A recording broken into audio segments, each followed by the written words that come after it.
الحمد للہ رب العالمین والعاقبۃ للمتقین والصلاة والسلام علی سید المرسلین اما بعد فاعوذ باللہ من الشیطان الرجیم بسم اللہ الرحمن الرحیم. پڑھیے الصلاة والسلام علیک یا رسول اللہ وعلی آلک واصحابک یا نبی اللہ الصلاة والسلام علیک یا حبیب اللہ وعلی آلک واصحابک یا نور اللہ. پیارے بچوں اور حاضرین کرام، ایک مرتبہ پھر سے حاضر ہیں ہم درس مدنی قاعدہ میں. آج ہمارا سبق نمبر 5 ہے، بیان ہے تنوین. کیا بیان ہے؟ تنوین. تو آج تنوین کے بیان میں انشاءاللہ تبارک تعالیٰ آپ کو سمجھائیں گے تنوین کسے کہتے ہیں، تنوین کو کیسے پڑھا جاتا ہے، تنوین کہاں آتی ہے. ٹھیک ہے، تو دیکھیں آپ، تنوین جو کہتے ہیں 2 زبر 2 زیر اور 2 پیش کو تنوین کہتے ہیں. کیسے کہتے ہیں؟ 2 زبر 2 زیر اور 2 پیش کو تنوین کہتے ہیں. تنوین کے اندر اصل میں ایک نون ساکن ہوتا ہے. کیا ہوتا ہے؟ نون ساکن ہوتا ہے، جس نون کو ہم کہتے ہیں نون تنوین. کیا کہتے ہیں؟ تنوین. اور ایک نون ساکن ہوتا ہے جس پر جزم لگا ہو، اسے کہتے ہیں نون ساکن. اسے کیا کہتے ہیں؟ نون ساکن. اور جو تنوین کے اندر نون ہوتا ہے اسے کہتے ہیں نون تنوین. اسے کیا کہتے ہیں؟ نون تنوین. تو نون تنوین اور نون ساکن میں فرق سمجھ لیں، پھر پڑھا کے بتاتے ہیں انشاءاللہ تبارک تعالیٰ. نون ساکن جو ہے درمیان میں بھی آ جاتا ہے اور آخر میں بھی آ جاتا ہے. نون تنوین ہمیشہ آخر میں آتا ہے. نون تنوین کہاں آتا ہے؟ آخر میں. نون ساکن کو سمجھیں، جیسے آپ کا ہو گیا یعلمون. کیا ہو گیا؟ یعلمون. بات سمجھ رہے ہیں آپ؟ تو آپ کا یہ نون اگر ہم ساکن کرتے ہیں تو یہ آخر میں بھی آ گیا. نون کہاں آ گیا؟ آخر میں. اور دوسرا کلمہ دیکھ لیں سأنزل. ٹھیک ہے، تو یہ نون آپ کا کہاں گیا؟ بیچ میں آ گیا. کہاں گیا؟ بیچ میں آ گیا. مگر نون تنوین ہمیشہ آخر میں آتا ہے. نون تنوین کہاں پر آتا ہے؟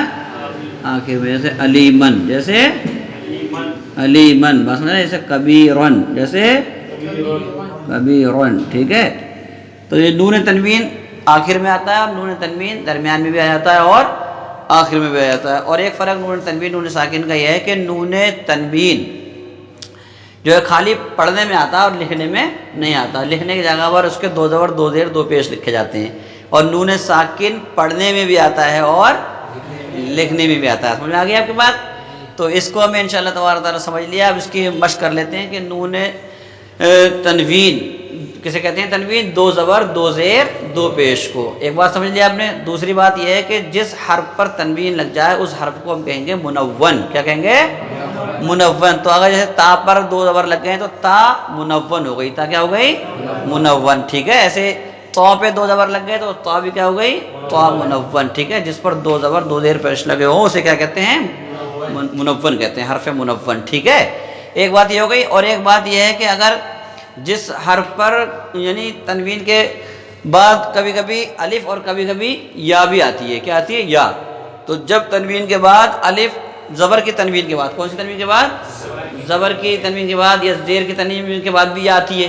بات سمجھ رہے ہیں؟ تو اگر تنوین کے بعد الف اور یا وغیرہ ہو تو وہ الف یا وغیرہ ہجے میں اس کو نہیں پڑھیں گے. ہجے میں اس کو نہیں پڑھیں گے. اصول بتایا تھا آپ کو کہ جو روا میں حرف پڑھے جاتے ہیں انہی کی جو ہے ہجے ہوتی ہے، اور جو روانگی پڑھنے میں نہیں جائیں گے اس کی ہجے نہیں ہوگی. ٹھیک ہے، جیسے آپ دیکھیں تا 2 زبر تن ہے یہ، تو اس میں ہمارا یہ الف پڑھنے میں نہیں آ رہا. بات سمجھیں؟ جب روا سے پڑھیں گے تو پڑھنے میں نہیں آئے گا. بات سمجھ رہے ہیں؟ جیسے علی من، علی من اگر ہم پڑھ رہے ہیں تو علی من میں الف پڑھنے میں آ رہا ہے؟ نہیں. کبیرن میں الف پڑھنے میں آ رہا ہے؟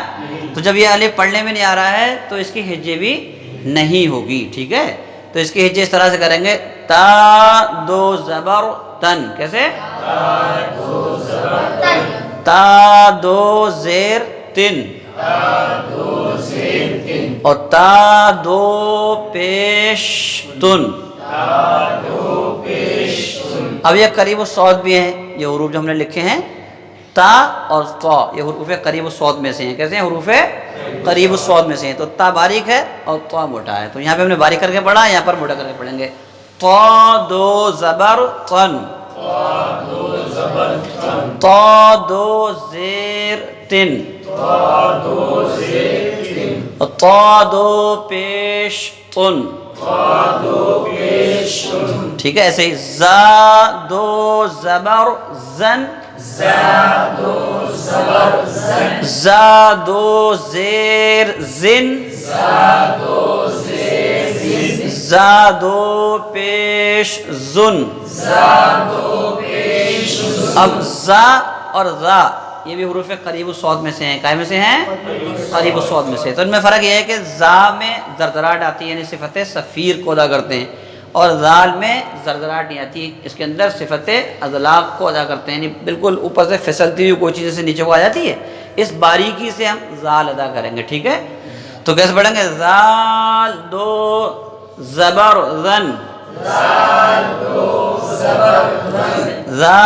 دو زیر زن، زال دو پیش زن،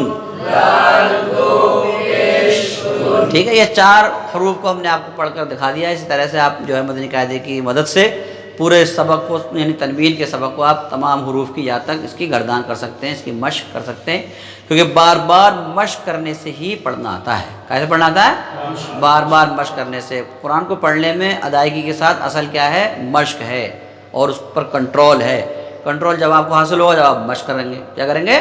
جب مشق کریں گے، جب اس کی گردان کریں گے، بار بار رٹا لگائیں گے انشاءاللہ تبارک و تعالیٰ، تب آپ کو قرآن کو پڑھنے پر کنٹرول حاصل ہو جائے گا، تب آپ قرآن کو صحیح طریقے سے تجوید و قرات کے حساب سے پڑھ پائیں گے۔ تو اس کی مشق کرنا ضروری ہے۔ ہم نے تو 4 حروف لکھ کے آپ کو پڑھا دیے، اور جب چھٹی ہوگی تو اس کے بعد آپ تنوین کے سبق میں جتنا بھی پورا یہ سبق دیا ہے اس کو انشاءاللہ تبارک تعالیٰ آپ کو اس کی مشق کرنی ہے۔ جو ناظرین ہمارے چینل کے ذریعے سے جڑ کر اس کو سن رہے ہیں، وہ بھی اپنے مدنی قاعدہ جنہوں نے لوڈ کر لیا ہے اپنے موبائل پر، تو موبائل کے ذریعے سے، جن کے گھر پر رکھا ہوا ہے تو موبائل اپنے سامنے رکھ کے اور گھر پہ مدنی قاعدے کے ذریعے سے اس سبق کی پوری مشق ضرور کر لیں انشاءاللہ عز و جل۔